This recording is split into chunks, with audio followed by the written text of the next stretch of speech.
Hi, welcome to Homewood Recycling's Say No to Wasted Food presentation. In this video, you'll learn where food is wasted in our food system and how you can reduce wasted food at home by storing food properly, prepping meals efficiently, and buying food responsibly. We hope this is helpful, and please enjoy. Did you know that 40% of all the food that is grown, processed, and transported in the US is wasted? In fact, if food waste were a country, it would be the third largest greenhouse gas emitter after China and the United States. Current research tells us that 82% of wasted food occurs after it leaves the farm, 40% is wasted at retail locations like grocery stores and restaurants, while 42% is wasted in homes. The average American family of four spends $1,800 on food that we never eat. Why is so much food wasted? In grocery stores, it's complicated. First, there are date labels.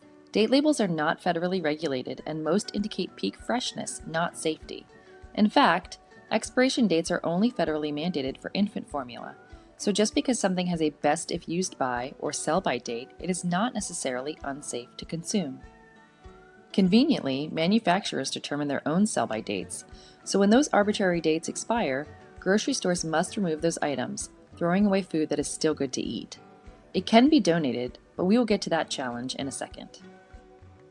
What do you see when you walk into a typical grocery store? Mounds of fresh, ripe produce of every variety stacked precariously on top of one another. Have you ever wondered what happens to the fruit on the bottom? What about the misshapen carrot or slightly bruised apple? Sadly, most of it gets thrown out to make room for fresher produce, because we as consumers want abundance, variety, and uniformity.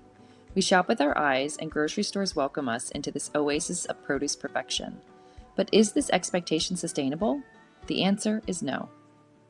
Of course, grocery stores should donate all of this perfectly edible food rather than throw it away, right? Well, ideally, yes, but donation isn't easy or free. In order for a store to donate food, they need to have systems in place to safely handle and store food for donation, which requires space and labor. And they need reliable partners to donate to, which requires time and organization. That is not to say it isn't possible. Many grocery chains donate food, but it isn't as easy as you might think, and in the fast-paced world of retail, not all stores have the capacity or, sadly, the incentive to do so. Let's turn our attention to the positive things that we as consumers can do to reduce the 42% of wasted food that we are responsible for. First is storage. Not all produce is created equal, and so you can't just toss it all in the fridge and expect it to not rot. Rather than list storage tips from asparagus to zucchini, you should check out SaveTheFood.com. Created in 2016, this food waste reduction campaign is your one-stop shop for reducing wasted food.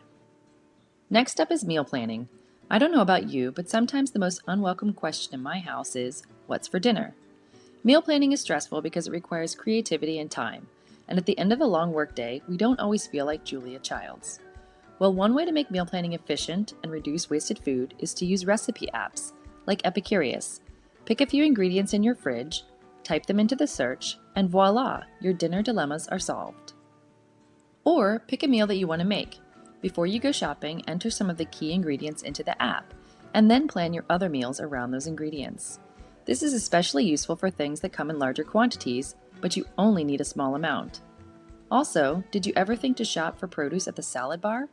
If you know you'll never use that entire head of cabbage, why not grab only what you need from the salad bar and save the guilt of throwing away all the excess?